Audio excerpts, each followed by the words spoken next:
So today we are talking about the 9 things that I'm going to be doing this summer to glow up. And if you're new here, my name is Sarah Childers. I'm a registered dietitian and personal trainer.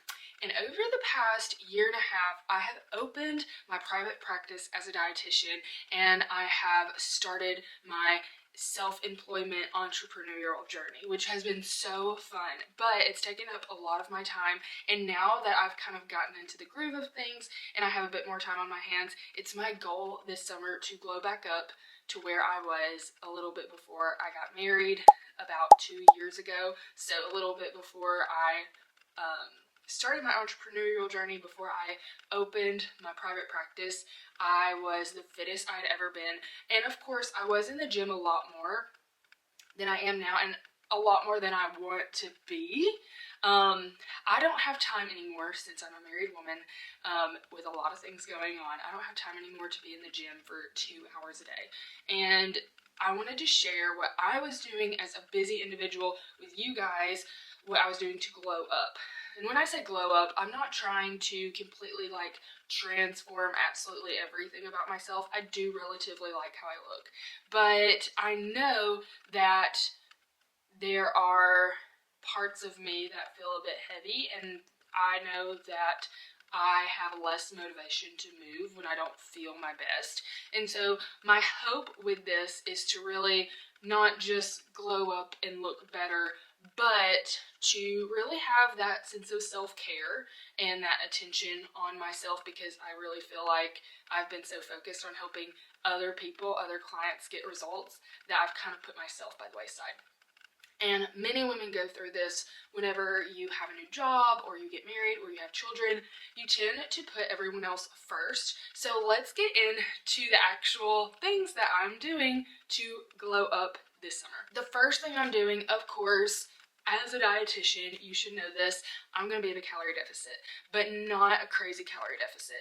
And I'm going to make a whole video on being in a calorie deficit and how to figure out your BMR, which is your basal metabolic rate, which is the amount of calories that you burn every day at rest. When you're in a calorie deficit, or when you're trying to lose fat, lose weight, you want to be in a calorie deficit that doesn't cause your body to go into starvation mode, so nothing under 1,200 calories, but you do want to be enough in a calorie deficit to where you do actually see change. So when it comes to weight loss, it is calories in, calories out somewhat, but it depends a lot on your muscle mass and what your activity level is every day. But for me, since I'm tall, I'm 5'9" or 5'10", and I want to be in a mild calorie deficit because I do plan on having a good bit of physical activity this summer. So I'm going to be around 1,700 calories.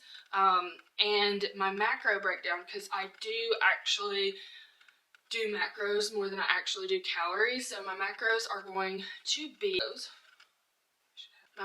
to be 35% protein, 40% carbs, and 25% fat. And I believe, I don't know where I put my phone.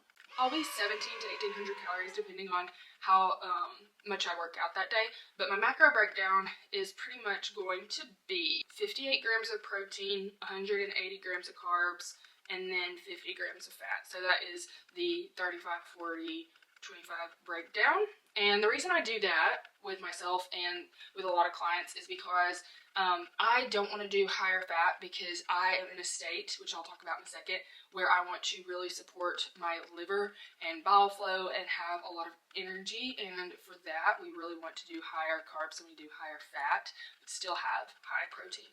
That is the biggest thing. That's the number one thing I would say, is to be in a calorie deficit and to count your macros more so than even counting your calories. I always try to reach my protein goals, and if things do seem to be a bit off every now and then, like maybe I have a day where I've eaten more fat but I haven't eaten as many carbs, that's fine. But what I really want to focus on is the protein and hitting the macros more than anything else. But I'm going to share with you guys some obvious tips, of course, like this, but then some not so obvious tips towards the end, things that you really need to think about when it comes to weight loss as a woman. I coach women in their 20s, 30s, and sometimes 40s on how to lose weight by balancing your hormones. So that will be a little bit towards the end of this video, so keep watching. The second thing that I'm doing is really honing in on my strength training routine, but also adding in some Pilates.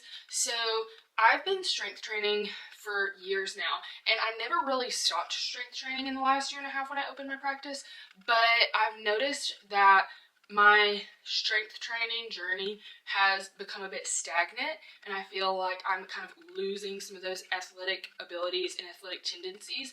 Before, when I was at my fittest, I was doing more calisthenics type of work, which is where you're doing a lot of like body weight work and you're working on your functionality and flexibility. So I kind of want to add that back in, and I feel like Pilates is a fun way to do that. So I started this morning actually. It's Monday. What a great day for this. So I started this morning. I did a 30-minute Pilates flow to kind of work on my flexibility and my breathing and just that movement. And then later today, I'll probably have like a full body, quicker, full body, heavyweight workout session with just a little bit of cardio. And that kind of brings me to my next thing that I'm doing, which is number 3, is trying to get more steps in. So as I said before, I do not want to spend every day at the gym for like 2 hours. I honestly wish I could, but I just can't really do that right now with my schedule. I have my own business, but then me and my husband also flip houses together, and we have a lot of different moving parts to our lives, and so I just don't have the time to be in the gym for 2 hours a day yet. But the way that I'm going to really get my movement in every day is by having my walking pad. So I have a walking pad in my office where I work at home, and I'm just going to use that to get in a lot of physical activity. And of course, like every Instagram girly that you see, I am going to aim for about 10,000 steps a day. I noticed after I left the hospital job that I was at previously, I was walking around so much. I was always taking the stairs.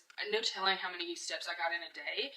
And now that I work at home, that has become a lot different, and so we're going to try to incorporate that back in as much as possible, and then we might do some cardio on the side. I was at one point, right after I got married, I was big into we did a triathlon and a half marathon, and I liked doing those, and I felt fit, but I was not as fit as I was before doing those. I felt like the extent of cardio that I did was too much, and it made me very inflamed, and I think it slowed my metabolism down a little bit because it was so hard for me to eat enough to keep up with how much I was doing. So it's going to be a happy medium. We'll probably have, all in all, an hour, hour and a half of workouts every day between Pilates and strength training or something, and then get in walking in between there.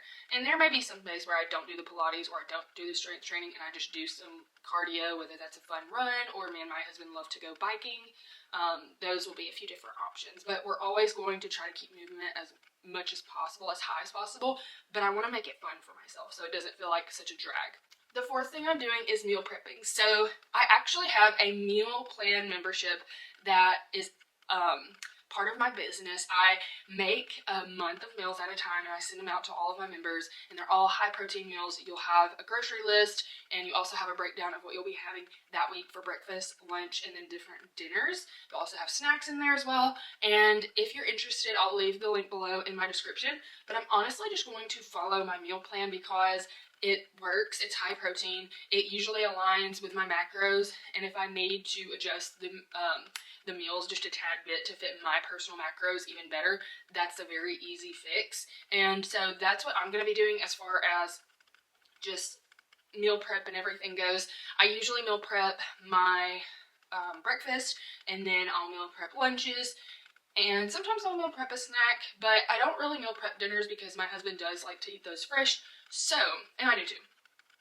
So I meal prepped all of my breakfasts this morning, and a lot of times I'll just do that on Monday when I make my first breakfast of the week. I'll just make them all at that one point, and then we'll kind of go from there. And today at lunch I'll make all my lunches and kind of go from there as far as like just meal prepping and everything. But the meals are super tasty. Like, this is not just meat and potatoes. This is like, they're good.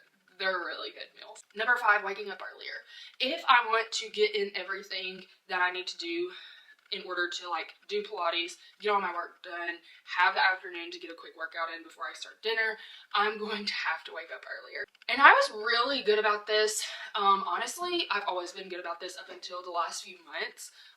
We actually did hair tests, me and my husband did for ourselves. We did it through my business. I do functional lab testing, and so I did a hair test on us to see what our metabolism was looking like, and we were both super burnt out. And so for the past few months, me and my husband have really been prioritizing sleep, which has done us well. Like, our adrenal glands are back to normal almost, and we're recovering, and it's great.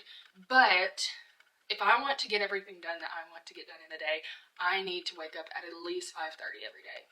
And so that is what we're going to try to do. Also, I love being up early. Like, once I actually get up, it's amazing. And I love watching the sunrise, and I love just having a quiet morning. Like, it's so nice. It's just a matter of me actually getting up. The sixth thing that I'm doing is actually more of like a beauty thing, more so than like weight loss or toning or anything like that's concerned. I am going to really get into the game of lymphatic massage and hair oiling. So I oil my hair because I have a video about my hair journey, but because I started my business and it was very stressful, and I've never been trained in business. I only have a background in personal training and nutrition. Everything I've done is self-taught, and so that can be a little stressful sometimes. And a lot of times we just put stress on ourselves, and it's kind of self-inflicted. But I noticed with myself that I had a lot of hair loss, which a lot of the supplementation that I've been doing and eating high protein has helped a lot, and bringing my cortisol levels down has helped a lot with the hair loss. But also, I always hair oil because I have dandruff as well, and so if I hair oil, I don't have the dandruff. So I'm going to kick up my routine with hair oiling. But in the realm of oiling your hair, you can also oil your body and do lymphatic massaging, which helps with like the puffiness of the face. And when you are always on your computer or always on your phone and you're always like, you know what I mean, hunched over, that creates a lot of tension and a lot of inability for your lymphatics to flow like they should, because most of your lymph nodes, which are a detox organ, lymph nodes are what basically detox your body and help bring all the toxins to like the digestive tract so they can get out of the body. But you have the most lymph nodes in your head and your neck, and when you're constantly hunched over, that kind of restricts them from flowing. And so a lot of times we can have like a puffy face if we don't have good lymphatic flow. And your lymphatic system does not have a pump, so it does actually rely on you moving around and massaging in order to flow well. So I need to be better about not only my posture, but really supporting that lymphatic flow. So every few days, I'm thinking like every other day we'll probably do like a lymphatic massage of some sort, like before I get into the shower. I really want to get one of those rebounder trampolines to help with the lymphatic flow, but we'll see. Number 7 is going out more, and this is more for my cortisol, but also I think it's going to be a good thing to do for my skin as well. So like getting in the vitamin D. I love a tan. I personally think that the sun is super healing, and yes, I think it's important to be careful in the sun, but I think most of us humans don't get enough sun exposure, and so going outside more and relaxing in nature is going to be one of my top priorities, just to keep the stress down and the vibes high, if you know what I'm saying, and then also to really just keep my skin glowy and always having at least a little bit of like a sun-kissed look, because I honestly hate fake tanning. It's the worst. Like, putting on the fake tanner, I can't. And now we're getting to the portion where we're talking about some things that women usually don't think about when it comes to glowing up, and how they need to support their body and their hormones in order to look their best and feel their best. So when it comes to the little unknown sneaky secrets of glowing up, the first thing I'm doing is having a lot of herbs to support my foundational hormones. So your foundational hormones are cortisol, insulin, and oxytocin. Oxytocin is your love hormone. So if you're able to have good relationships and nurture those relationships and have a good community, and it really just be outside of yourself. I feel like oxytocin can be a pretty good balanced hormone. But then as far as insulin and cortisol are concerned, that's kind of where the like food and nutrition and everything comes in. So my insulin is very, very balanced. I don't have any cravings, and I feel like my blood sugar is very stable, the most stable it's been in years. But my cortisol is not, it's more stable than it has been, but we still have some work to do because cortisol is your stress hormone. So I find that most women, because I work with women in their 20s, 30s, sometimes 40s, who have PCOS, hypothyroidism, or some sort of hormonal imbalance to help them feel their best, lose weight, and not be so burnt out with diet culture. And I find that most of my clients have issues with cortisol just because of the climate of society, so to speak. You know, we as women are expected to run a home, to work, to have a lot of responsibility. We have so much going on and so many expectations on ourselves that either we're set by society or we're set by ourselves that we put, on us, and it's hard. So many of my clients have high cortisol levels, and I've also struggled with high cortisol levels. So one of the main things that I'm doing is using herbal support to support those cortisol levels. A few herbs that really support cortisol are, of course, going to be things like ashwagandha. You can use different adaptogens like reishi mushroom or other things at night to relax. But I love to have like ashwagandha tea in the morning. I have my chicory root coffee that I'll put ashwagandha leaves in them, and I don't drink caffeine. I think that's something important to share. And that's what I'll do in the morning, like my coffee. It actually tastes just like coffee. And then I will also do passion fruit. So I want to incorporate in the passion fruit to help with the cortisol balance. And we'll probably do a few more herbs. I'll do an entire video on herbals for supporting your cortisol levels because I just started my herbal journey. I've been taking so many herbal courses, and I'm kind of playing around with like foraging and finding really good herbs on the internet too. So I'll definitely be sharing that in another video. If you subscribe and like this video, shameless plug. The next thing I'm going to do is also kind of herbal related. So I'm supporting my liver health in order to get rid of excessive amounts of estrogen. So a lot of people don't know this, but if you have high estrogen levels as a woman, like levels that are too high, you can have a lot of water retention, a slower metabolism, poor hair, skin, and nails, and just a lot of different like PMS type symptoms. And it's not great, honestly, and it's very hard to make progress when you have really high estrogen levels. And the reason I'm supporting my liver in order to get rid of that estrogen is because our body makes estrogen, and then that estrogen that is made, or any excessive amounts of estrogen that is made but not used by the body, it goes to the liver. And our liver is our main detox organ. And so when our liver has estrogen stored in it, it oftentimes can build up and slow down the liver, therefore slow down the gallbladder, and also slow down digestion. And we do not want our estrogen levels to be too high because that can also suppress our thyroid, which is our metabolic hormone, which supports how many calories we burn at rest.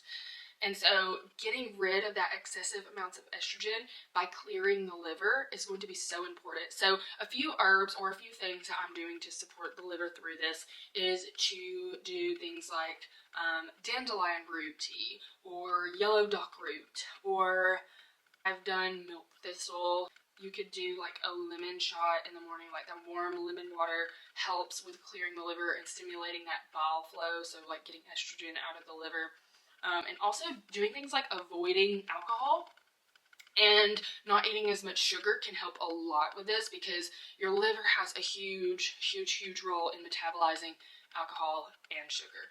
So the less work your liver has to do, the more efficiently it can get excess estrogens out. But there's also herbs that really help with this. And I also have done things like castor oil packs where you put castor oil. You can either get an old cotton t-shirt. I have an actual pack that I put on, and that helps me to clear out my liver. I'll put it overnight on top of where my liver is, and we'll kind of go from there. And also, like, things that I'm already doing are going to be supporting my liver, like being outside, getting some vitamin D, movement, sweating, all the things are really going to support my liver function. And as we like zoom off of liver function, because liver has a huge part to play in digestion, your liver gets rid of hormones by secreting bile, which is a digestive fluid. It's green. It's gross. And it leaves the liver, or the gallbladder. It's made by the liver, stored in the gallbladder, but it leaves the gallbladder and goes into the digestive tract where it breaks down fat. And a lot of women don't realize this, but if they have livers that are very backed up by estrogen, they will often have issues with digestion. And that's something I've seen with myself, but also if you have really high cortisol and you're always in fight or flight and you're always stressed out and you eat when you're stressed and you eat distracted and you're not focusing on your meals, you can kind of mess up your digestion just a little bit. So one of the main things that I'm going to do when I am trying to glow up this summer, the last and most important thing that I'm going to do is to optimize my digestion. So this is, of course, supporting the liver goes hand in hand with this, but also focusing on my meals, not eating distracted. And then I have some digestive enzymes that I like to use at meals in order to make sure that I'm breaking everything down. And I love these digestive enzymes because I honestly can see such a huge difference with them when it comes to bloating after meals, because when I did the hair test on myself, I also did a gut health test. And I do gut health testing and hair testing and hormone testing with the clients that I work on one-on-one. And I'll leave a description below about my one-on-one offerings and my packages and stuff. But when you are trying to support your digestion and you have high cortisol, a lot of times it's nearly impossible for you to break down your food. When I did my metabolic testing and my gut health testing, I was not breaking down the protein that I was eating because I was so stressed out. And it's because I wasn't releasing enough digestive juices like bile, digestive enzymes, hydrochloric acid, which is stomach acid, pepsin. I was not releasing those like I should. So I have been on a digestive enzyme until I can get that resolved. It's a temporary fix, but I also love to take it on vacations and stuff. I will likely take this with me when I go to Italy, although I'm sure the food at Italy is going to be more high quality than when I get here in Mississippi. But this summer when I go to Italy and Switzerland, I plan on taking my digestive enzyme and always having that on hand whenever I go out and eat a heavy meal, so that I can always feel my best after the meal and not feel bloated. So those are the 9 tips I have. I'll put them in the description below in case you want to recap. I hope this was helpful. And if you have any questions or have any other things that you would love for me to talk about, please leave them in the comments below. I love posting on this channel and I can't wait for all the videos that I have planned for you guys. If you like this video, please like the video and also hit the subscribe button so that you can keep up with everything that I will be posting in the future. Bye y'all.